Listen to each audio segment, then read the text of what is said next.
You are live. Well, all right, everyone. Thank you for joining us for the April CTE Teach webinar. Lots of good information today, lots of new information today, probably for a lot of you. So look forward to sharing that with you.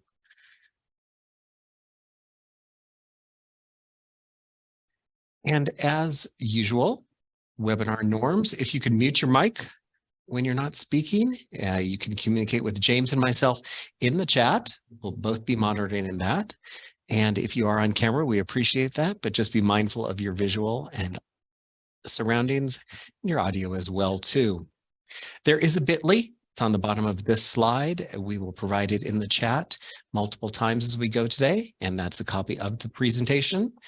And if you'd like, there's also the QR code at the bottom if you want to scan it that way. We will record the webinar and send out copies of it later this week with all the resources as well too. James, next slide. It's like our new teacher mugs here. James and I are along for the ride today. James, next slide.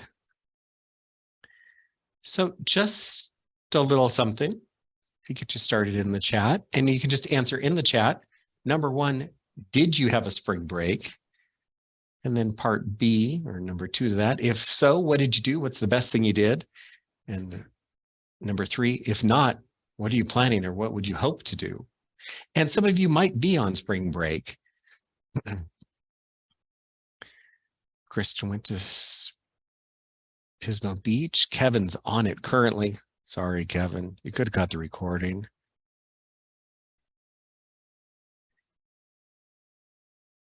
But it's good stuff. Ernesto, looking forward to spring break next week. Spring break now, working. Maria, vacation next week. But going to be building more class lab and lectures. Fun stuff. Well, the lectures, make sure you record those on your timesheet, Jim. Jim currently on one, but working. Theodore, yes, on spring break and sleeping in and writing. Very nice. Isaiah, not yet. Next week, getting out of the snow. Isaiah, how much is there, Isaiah? Lupe last week, and I sent the kids to Disneyland. I think that's a good idea. I probably sent them to Deidre. No, but I took vacation, did a road trip from here to Vegas, Idaho, Washington, then to Oregon. Wow. Got to see my son at his first duty station. Yay. Vincent, spring break is next week for us. Just looking forward to enjoying time at home with family. Very good.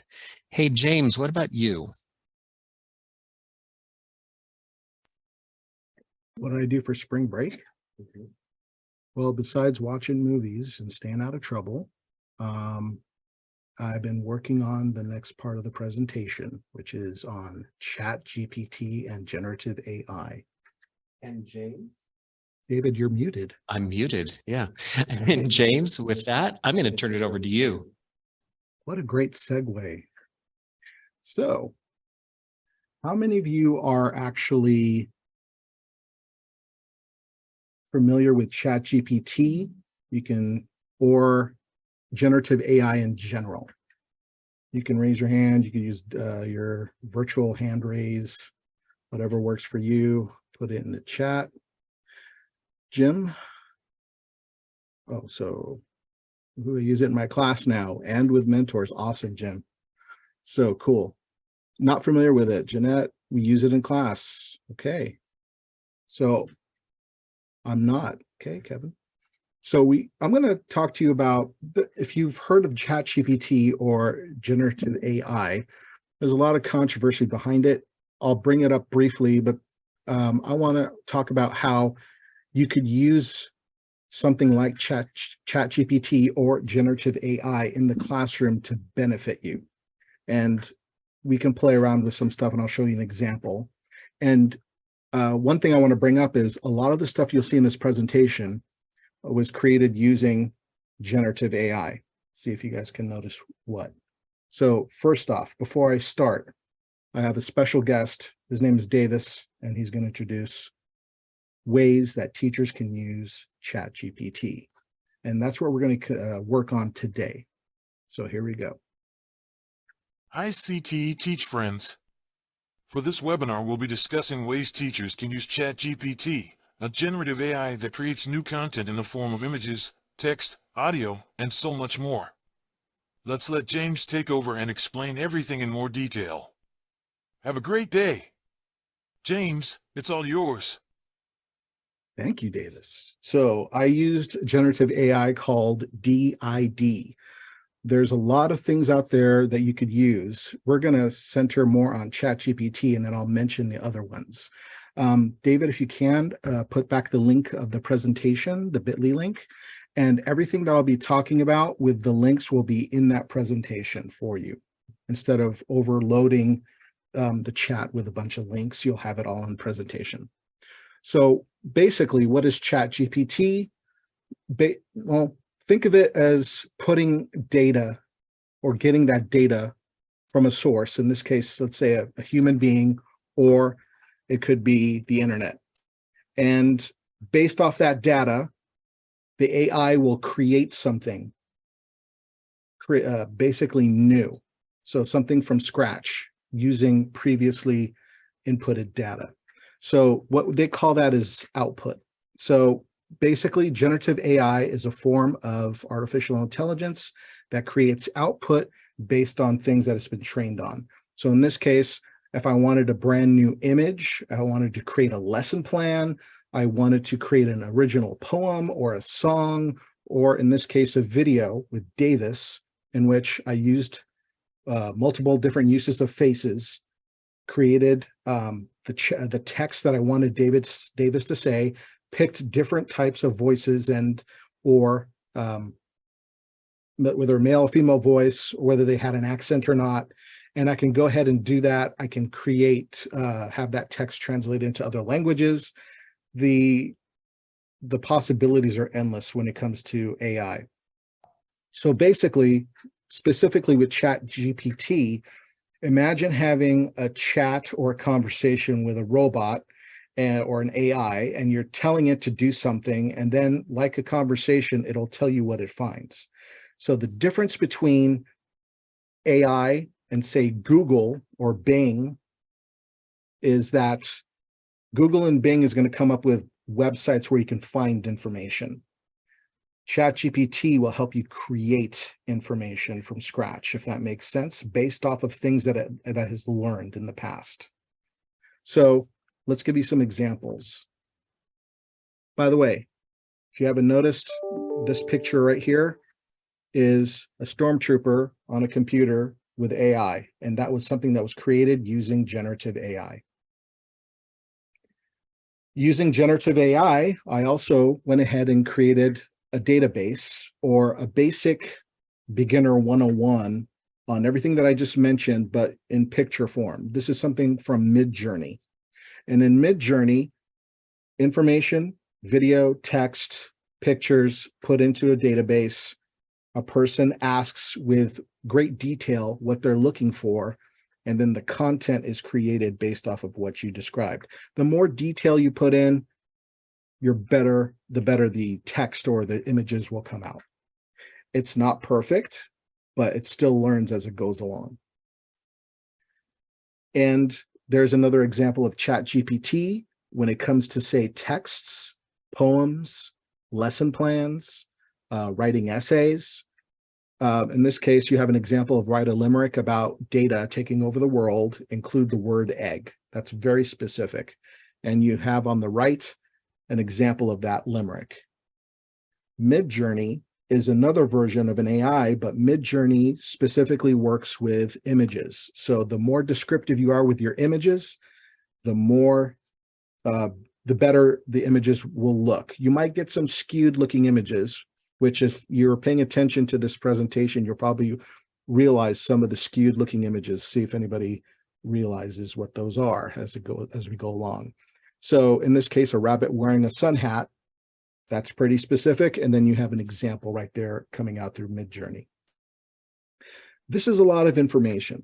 My suggestion is if you're looking for more things of lesson plans, then you want to stick with something like ChatGPT or other examples I'll be showing you.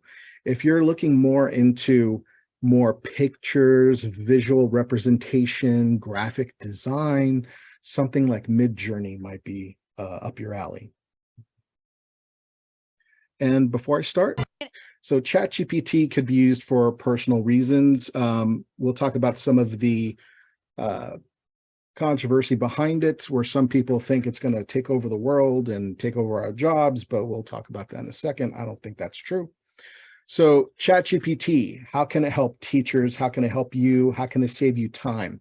You can create lesson plans, and I'll show you an example of some lesson plans that I actually created using ChatGPT. It can answer student questions and help you come up with resources for the students to look up information. You can take an actual assignment or a lab and then try to make something out of it that could be fun, like gamifying your lessons or your labs, or coming up with flashcards, or creating quizzes and tests. You can also translate materials or come up with lesson plans for students with learning disabilities. The possibilities are endless on how you can use ChatGPT. Even if you want to send an email and you want to be a little more sensitive to the topic, ChatGPT could also do the same thing. And I noticed that Jim says he's been using some videos in ChatGPT for his teachers, and he's has a YouTube clip or some YouTube links. So thank you, Jim, for that. So I'll probably take some of those and I'll put those in the presentation as well, so people can share those. Thank you. So lesson planning. Besides creating lessons, you can come up with some great assignments. You can gamify them. You can actually take industry, since you're the industry experts. So my background's in healthcare.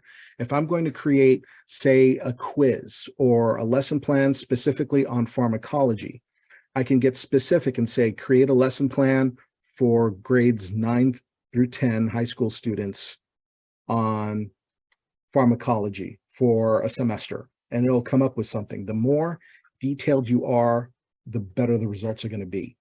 Especially if you're going to come up with a test, you can say multiple choice, provide answer key, and it'll do that for you.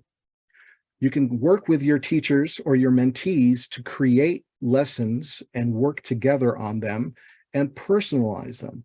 You want to take these lessons and you want to make sure that with ChatGPT, there is some mistakes you'll find. And with that, working together with your experts, you can personalize them and make them better. ChatGPT basically is just a means to an end. You finish the rest. So you could also use it for grading. So in this case, you can create custom quizzes, gives you the answer key, and you can actually put that back into ChatGPT to help you grade them. You can also work with students if you're looking at an assignment that they're writing. You can put that together, and at the same time, you can give them ideas for spelling, grammar, and word choices. You can help provide personal feedback. You can engage students by answering questions, by looking it up through ChatGPT. The only downside with ChatGPT right now is that it only has information up until 2021. Anything past that, you're not going to get really good information at all, if any. So it's still learning. It's still being updated. It's not perfect, but it can happen. Jim says, yes, create an example on how to create a, yes, I will do that. And a rubric as well. So I'll show you some examples on that in just a little bit. Thank you, Jim. You can monitor student progress. You can work with other teachers on that. You can come up with customized rubrics depending on what you want to do in your class. You can use this with other teachers to come up with new teaching methodologies. You can use this for students with learning disabilities or English language learners. So if you want something translated, it could do that for you. However, once again, it's not perfect, but at the same time, you want to make sure that someone who knows Spanish is looking at the translation just to make sure that everything looks on the up and up. You can come up with lesson plans specifically for someone with autism, or maybe a specific lesson plan for a student with ADHD, and it'll help you do that. Again, double check on the work. Here's some examples of other generative AI sites besides ChatGPT. So ChatGPT is more about text. Bard is Google's version of the AI. It's still learning, but you can do a lot of different things with Bard. If you have a Google account, which all of you probably do through your school, you can go ahead and sign up for Bard, and just sign up and just get on that list. And then as soon as it opens up, you can have access to play around with that. You can also connect it to things like your Google Classroom. So that's a plus there. You might see some videos in which people have used Bard and compared it to ChatGPT, and they're saying that Bard is still learning. So just something to play around with. Last month, we talked about Canva and the great things that you can do with Canva. If anyone watched the webinar that they had a couple of weeks ago, they talked about a surprise that was going to come out. Well, the surprise is they're using AI now. So if you have the Canva suite, or as an educator, you have access to the free version of Canva or the educator version, you have access to all these AI apps that are built into the system. So not only can you look up things like a presentation and create a presentation from scratch based off your topic of choice, it can create pictures, it can create video, it can do a lot of different things now. It's all built in. So Jim says, I have used it to take a technical article and submit the text to ChatGPT, generate lexical rating 753, and then have 3-4 different reading levels of the article that I can then differentiate for my students. Yeah, I mean, that's a great example of how detailed that could be. That is completely detailed right there. Or you could go as simplified as give me a bread recipe for a culinary class, 9th grade class. Codex, if you're in a cybersecurity class or a web design class, video game class, animation class, you could use Codex to come up with customized codes for games, websites, and so on. So Codex would be another one there. DID was the Davis avatar video that I created. You can also upload your own picture and have your picture create avatars or introduce videos and so on. And then Microsoft Copilot is the other new one that's going to be soon, and probably by this month or next month, it's going to be built in automatically in your Office 365. So things like writing essays, emails, it'll generate all that stuff for you. So there's links to all that stuff if you're interested. This is a lot of stuff. So my suggestion is, if you're more interested in lesson plans, stick with ChatGPT, get used to it, play around with it. If you're more interested in the image, video, graphic design based, then maybe Canva Magic Design is something for you, or Midjourney. Get good at that and then start working at the other stuff. There's a lot of possibilities here that you can play around with. And then we have Universal Design for Learning, or UDL, other sites that could help you that are a little more advanced. Lupe, you had a question, I'm sorry. And I don't know if it's the right time to ask, James, and it may be a silly question and irrelevant, but with ChatGPT, I heard you say that it can help you write essays. Is there a concern that students are not writing essays and they're just going into ChatGPT saying, I don't know, an essay on XYZ, and now the student really didn't write it, but ChatGPT did? Yeah. So that's one of the controversies where I'm going to be bringing up in just a second. And I know that generative AI, there's companies out there. In fact, there's one, I just read an article that was from today that's going to be coming out sometime this week or next week, in which you can put in an essay in the site, like a ChatGPT type site, and it'll let you know if it has generative AI type of language in it, like that, you know, that a student wouldn't have wrote. The thing with ChatGPT is that if I used it to create an essay, it'll look pretty good, but when the teacher reads it, you can tell that the cadence, the language is not really in that student's demeanor, if that makes sense. So, plus a lot of the information is not perfect. And there's a Turnitin is working on a detection device. Yes, that's one of them. So the thing is that as much as the controversy is about how people can use it for cheating, there's going to be a generative AI that's going to basically try to fight that when it comes to education. And I'll talk more about that in just a second, because ChatGPT is not perfect, and whatever you put in the essay, there's probably going to be some information in there that's either flat out wrong or biased. And you can kind of tell immediately by looking at it, but with the generative AI, it's going to help combat that. But there's ways around it. If you're talking about essays, there's ways around working that and having the student actually do the work. And I'll bring up some examples in just a second. That's a good question. So with that, we have DeepL Translator. This is a little bit better than ChatGPT when it comes to translating. Then you have Conquer. Conquer, there's going to be a link on that. Conquer has information on creating lessons and quizzes specifically for education, taking that and connecting directly into your Google Classroom account. And then you can actually start using that to share with the students almost immediately, and it'll grade it for you. It's really awesome. There's a link to a video that describes how it works, and all that stuff is going to be, again, in the presentation. We have Theodore saying you can copy a section from an essay, drop it into ChatGPT and ask, did you write this? Yes, that's true. And that's one of the things. It's like I said, ChatGPT is learning all the time, and it's getting better. It's not perfect, but it's getting better. Imagine trying to feed information to a child, and you're just trying to teach that child all that information. And then basically that's what ChatGPT is. It's still a child learning as it's going on. So with that, words to follow. Anything you put in ChatGPT, double and triple check the work. There is going to be mistakes in there. There is going to be some biased information. I would not use ChatGPT to look up current events, because remember, it doesn't have information from past 2021.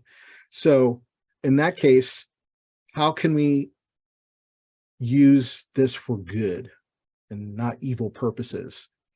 It's not meant to be a replacement for human interaction. If I'm using this as something for quizzes, that's one thing. If I'm using this as a lab assignment, you can personalize it to your class. Use together with your industry knowledge, this could be a great tool to save you a ton of time. Always fact check and double check your work when you're using ChatGPT.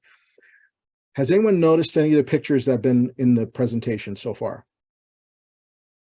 Some of the pictures might have looked, if it's a cartoon or a comic book looking picture, you might have noticed I've had some Darth Vader with some teachers as a mentor.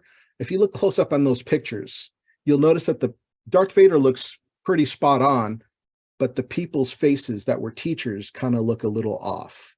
That was created in generative AI using Canva magical AI. The faces look off because it's still learning as it's going on. So the thing is that if a picture is not 100% perfect, you can imagine that anything out of ChatGPT is not 100% perfect. So if I'm not a manufacturing teacher, it doesn't make sense for me as a medical teacher to create a lesson plan on manufacturing and then throwing it out there as gospel. I want someone with that expertise and knowledge to look it up, see what I have, and see if that's something that could work.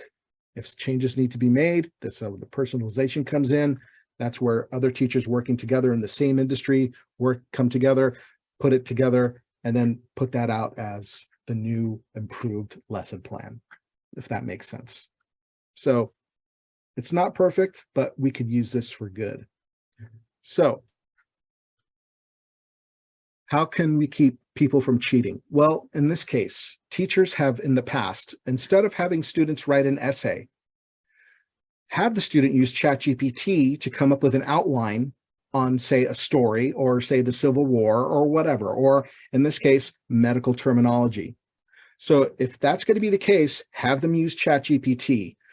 You're not going to be able to block a student from using ChatGPT. Even though the campus may block ChatGPT, that student has 5G service on their phone. They're going to get access to it. By the way, all these generative AI, there's applications for your phones and tablets. So it's not going away.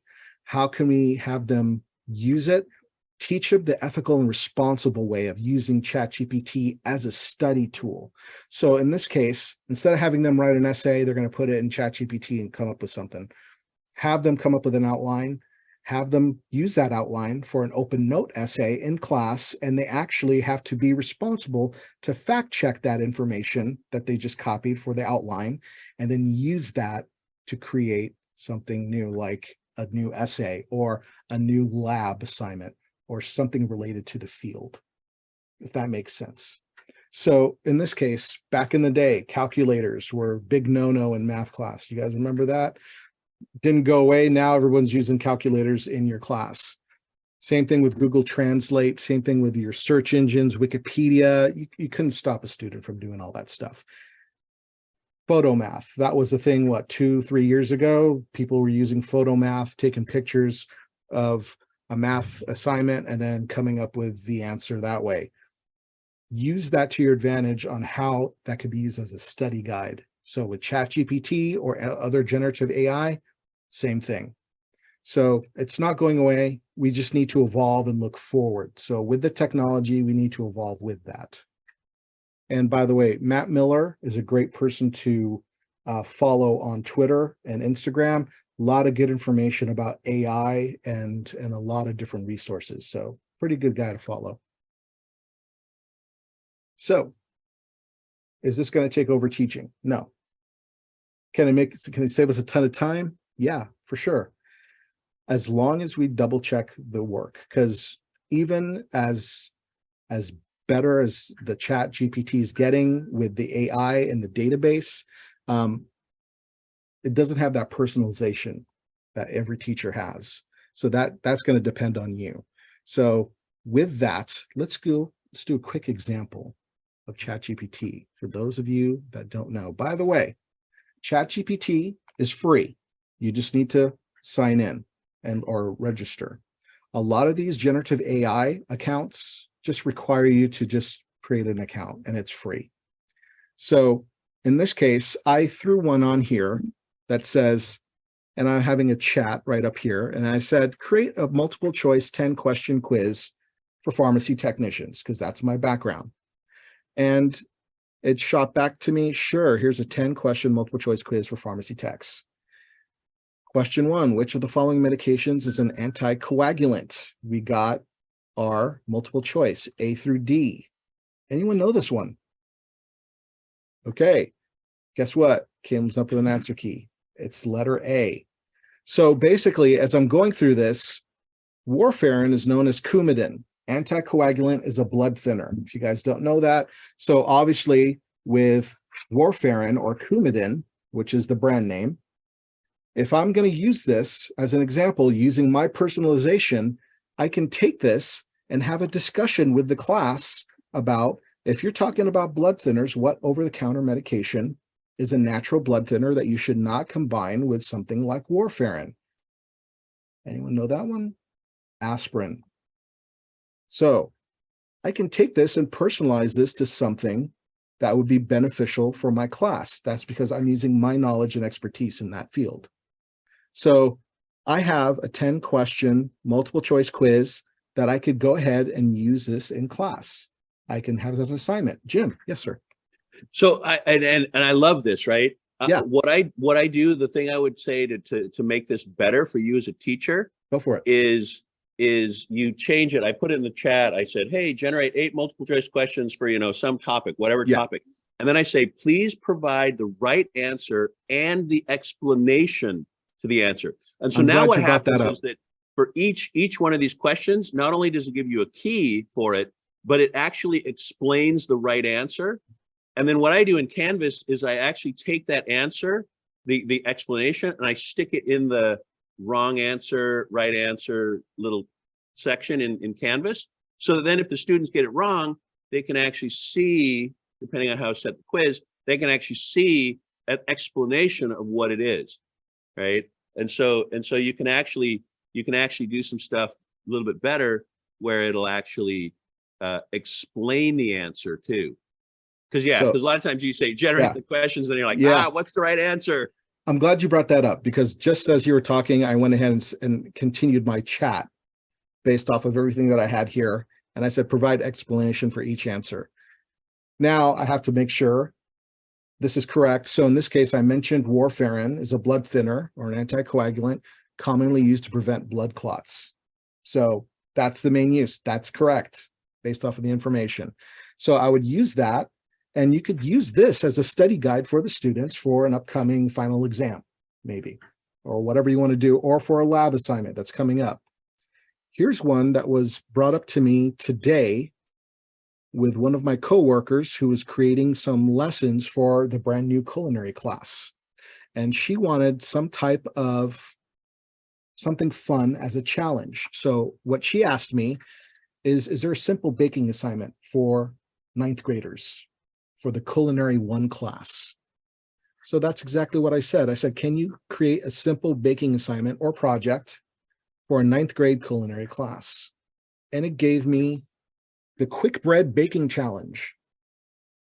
And students will demonstrate their knowledge of quick bread baking by creating their own unique bread recipe, presenting it to the class. And at the very end, it gives you all the instructions. And it says here that the students will actually have to try the bread and then vote on what's the best one. So she's going to use this and show it to the teacher, and then the teacher is going to take a look at this and make sure that this is on the up and up. And if this is something great, then this is something they can do and play around with. And if it's quick baking and you have a 45-minute class, 50-minute class, you could probably get this done pretty quick. Any questions on this? What do you guys think? Oh, Jim, did you have something? Yeah, just another. I've been playing around with this for a little bit for a while, and I am definitely in the camp of this is not going to destroy the world, and we need to use this as a co-pilot. Eventually, maybe, right? Eventually, maybe AIs will kill us. Mm-hmm. The goal for us is to make sure that when it does become sentient, that it has the same goals that we need. Mm-hmm. Because between the time it gets sentient and it builds a spaceport in Montana and flies away, we need to make sure it doesn't kill us. But ChatGPT is like super useful. The one thing that I can't emphasize enough is check the answers. And also when you're having it generate quiz questions, check the wrong answers too. Because sometimes they're a little bit wonky, and it's like some of them could almost be right. Especially when it's writing code. I use it for generating code, and like generating code, it's really good at doing that kind of stuff. But here's the thing about ChatGPT is that it doesn't know anything about anything, right? All it's really good at, and it's super good at, is guessing the next word in a conversation. But it doesn't know anything about the context of what you're doing. And so it's spitting out what it's learning. Yeah, you can twist it and make it to give you weird stuff. I mean, somebody said, hey, tell me about this 14th century astronomer named so-and-so, and the comments that they discovered, or something like that, right? Well, this wasn't a person, but it came back with an answer that it felt like it was answering your question, but it was like, the person wasn't even real. So it's like, there's a long ways to go, but it is super useful. For sure. I've been using it to generate just overviews of stuff, explanations of stuff, taking documents and giving you, Lexile versions of that for differentiating with your students, taking an article and saying, taking an industry article and pasting it in there. There's a limit on how much text you can actually put in, but you paste it in and you say, generate 4 multiple choice questions on this. And then I've got a bell ringer where read this article, answer these 4 questions, right? It's just like, it's super valuable. And we're not going to stop our students from doing it. You just got to embrace our AI overlords and use this as a co-pilot, because it's, I think, super valuable, and it's not going away. Thank you, Jim. You said it right. You nailed it right on the head. So really quick, before I throw it back to David, I asked this to create flashcards and using vocabulary terms related to pharmacology for high school students. So in this case, I could spit this out, or I can have the students create this. And then they can use this for flashcards for an upcoming exam, quiz, discussion topics, and so on. This could be something that could be for a week's lesson plan right here. I mean, just possibilities are endless.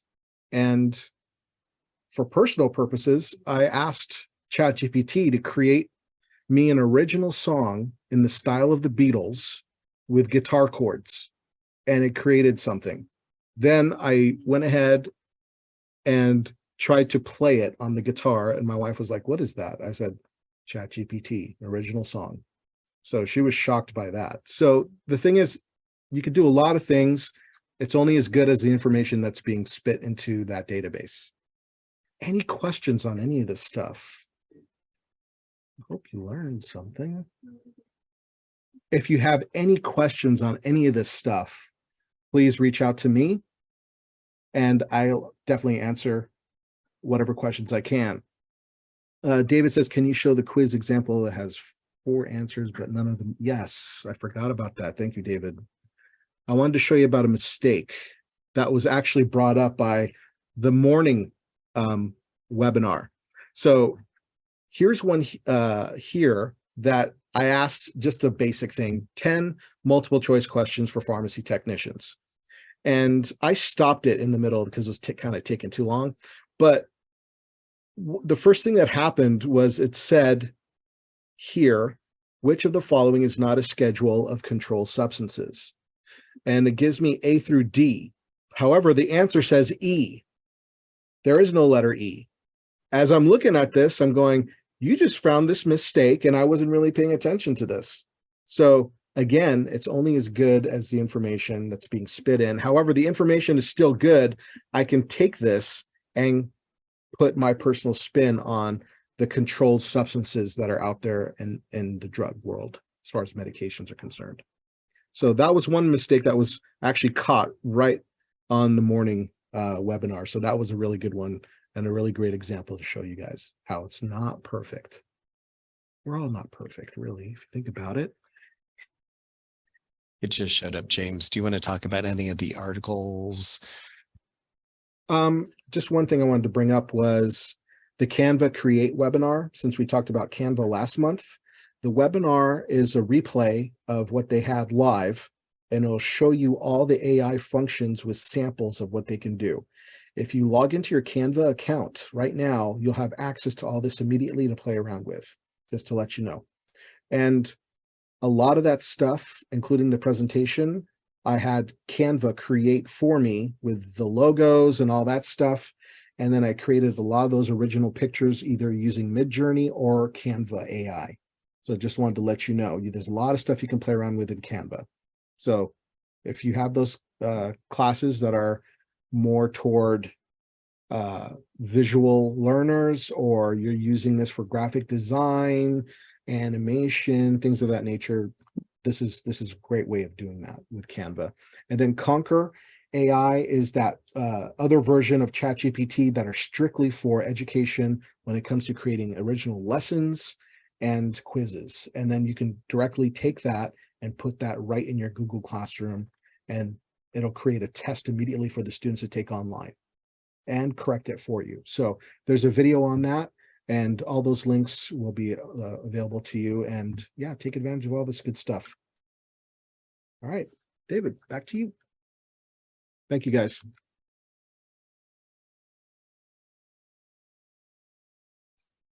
Thank you, James.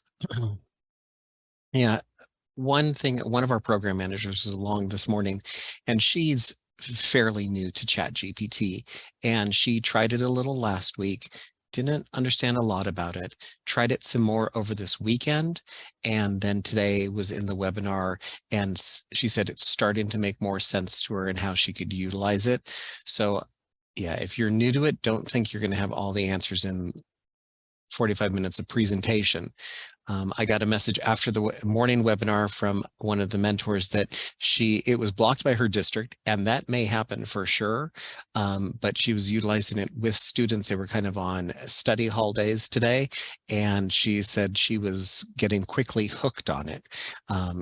You can go down the rabbit hole, but I think James and Jim have showed some real good ideas about how to refine it and how to make it work and how it can save teachers time. So I'm going to go over just some things about housekeeping on the grant. James, next slide, please. So we have finished third quarter last week, and if you could have your stuff input to your third quarter log by April 15th, that would be awesome.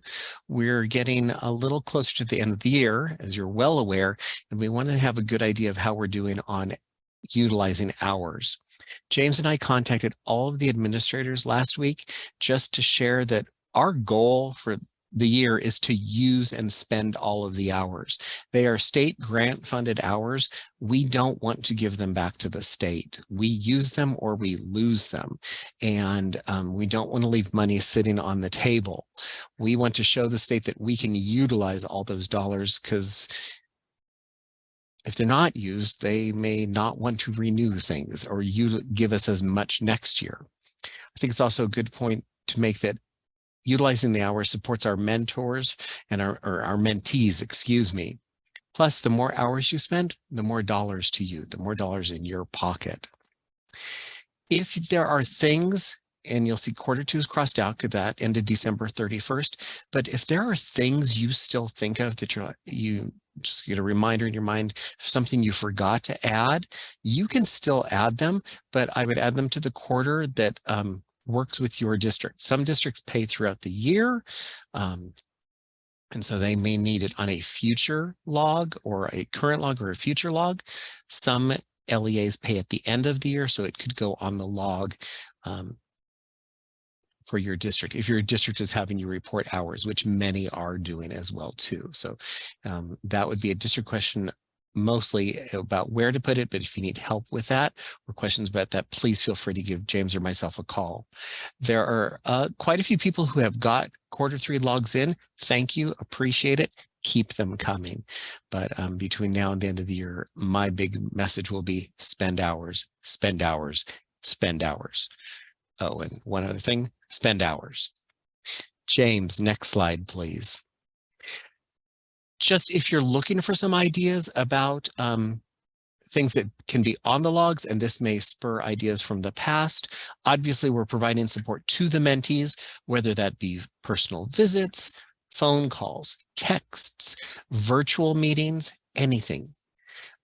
Anything you're doing to provide resources and training tools to your mentees, assisting mentees with lesson plans, with developing lesson plans, with training. You're sharing resources with them, processes. Think back to your first year teaching. Do you remember the end of year process? For me, it was like a teacher scavenger hunt. New teachers aren't aware of that. Grade books, what has to happen with grade books? How do they have to be closed out? How do you close out the year? All the reporting. For James and myself and many of you on the call, we have a checkout at the school campus and a checkout at ROP. So start explaining some of those processes and working with them on that. As you start to wrap up the year, if you're coaching the mentee, if you're working with them on an end of the year reflection. If you're talking about what were their successes, what were their challenges, what are their opportunities for year 2 or year 3, that is mentoring as well too, and can be included on the log. If you're here on the webinar, please record that time, the time in the waiting room, the time on the webinar call. If you missed the recording or you missed the webinar and you're catching the recording, those can be recorded as well too. If you're going back and watching old recordings, that can be recorded. Of course, non-evaluative observations you're doing with your mentees, but it can be the prep time, the prepping for that observation, the actual viewing, and the recapping time or summarizing time. Preparing or presenting workshops and or professional development. CTE Teach Canvas modules. For those of you that were new to CTE Teach this year, we asked you to go through the mentoring modules in your first quarter.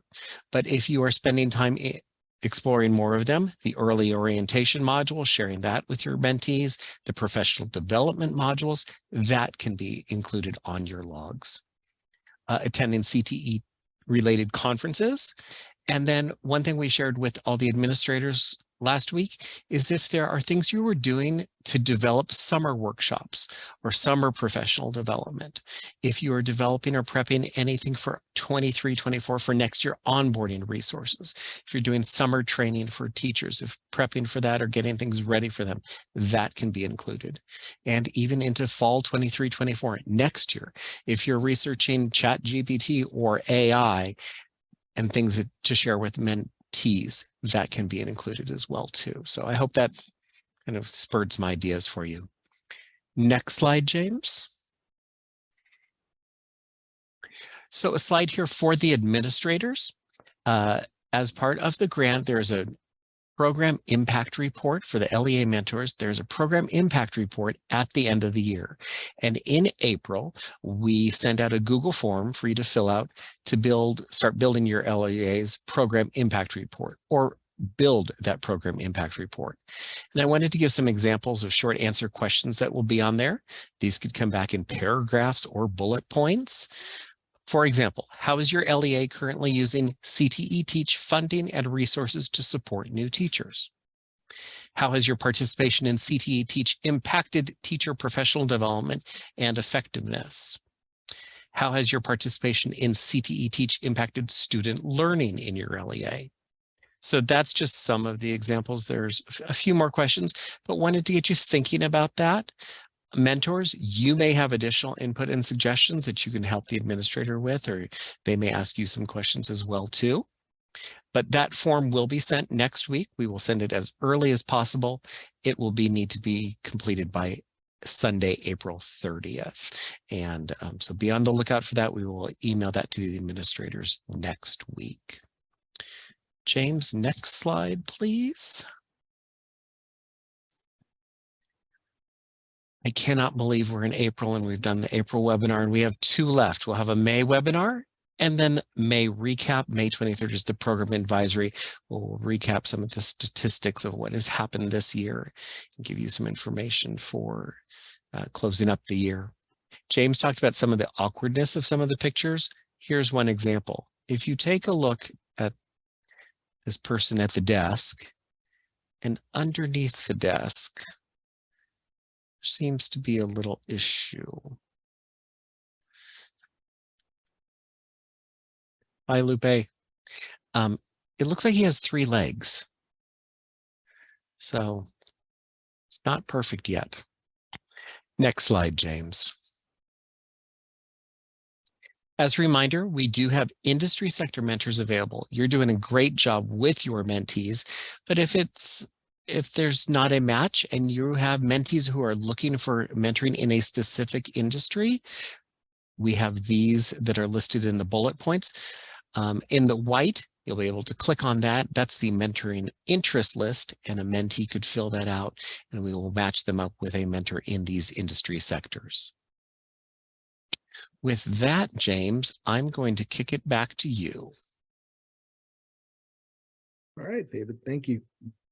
So again, we're on social media. You can find us on ctteach.com. We're on Insta, Facebook, Twitter, all that good stuff. We have a YouTube page.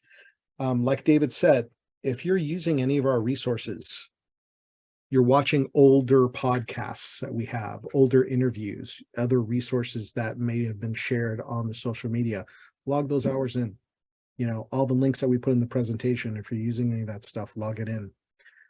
So in that case, like us, follow us, subscribe. I try to put as much resources as possible. Yesterday, I put up a resource for Conquer AI on there. So, and I'm sure I'll be putting more stuff this week. So anything related to CTE, that's a great place, one-stop shop. If you don't remember where to find us, just go to ctteach.com and you'll see in the media section where everything is, and you can just click on the links. And with that, I like to do my Mentor Mondays. So with this one, we have Dr. Lois Zachary, who is a professional speaker and mentor and author. And I like this quote: mentoring can have a profound impact on your personal growth, but you have to be open to change. So if we're going back to generative AI, in order for us to move forward, you have to be open to change. So that's a really great quote. Use it, steal it, go to ChatGPT, see if you can come up with some other mentoring quotes that are somewhat original. Share that. If you have anything that you want to share with me that you think that should be on social media, let me know, or just tag us on any of this stuff and I'll be glad to share it out. Then here's where you can find us. You have Melissa, Megan, David, and myself. You have our email, our phone number. Please reach out if you have any questions, not just about generative AI, anything else you want to talk about. At the same time, if you have any questions about mentor logs, MOUs, any of that stuff, you can always reach out to us and we'll be available for you. Okay. Any questions on anything so far? You guys are good? It's dinner time. All right, guys. Thank you so much. I am done. Thank you. Thanks, Jim, for all your help too.